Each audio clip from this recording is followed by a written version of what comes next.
My name is Dmitry Kuvshinov, and in this project I'll study the contribution of safe assets and liquidity to financial crisis.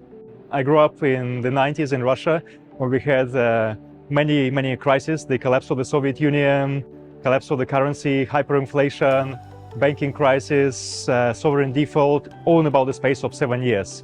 So I moved abroad thinking I'd move away from all that. But actually, when I started my first job in England, at the Bank of England in the autumn of 2007, a few months after, we had the biggest financial crisis in the Western world for the past 100 years or so. So I didn't manage to escape them in the end, and I thought I might as well try and study them.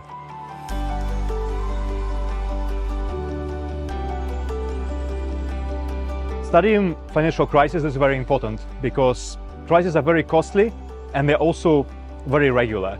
So in the past 15 years in Europe, we had about 3 or 4 big financial crisis events. So we have not learned how to prevent them, although we are getting better at managing them.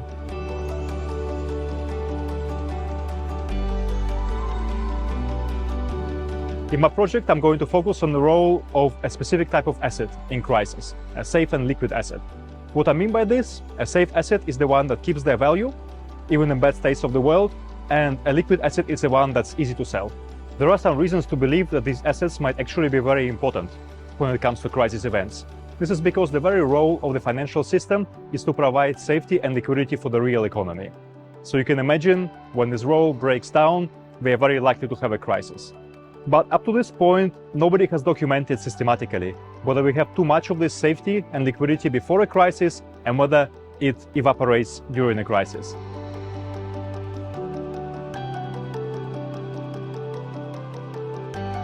In this project, I'm going to study the following 3 research questions. First of all, which assets are actually safe and liquid? Second, what role do these assets play in financial crisis? And third, more generally, how do cycles in safety and liquidity contribute to macroeconomic and financial instability? The first step in this project will be to construct the first historical database of prices and quantities of safe and liquid assets. For this, we'll need to go to the original historical sources, we'll need to go to the archives and collect the data on how many of these assets there are in the economy, what kind of price they're selling for, and how easy it is to sell them. Then with this data, we can do many exciting research projects.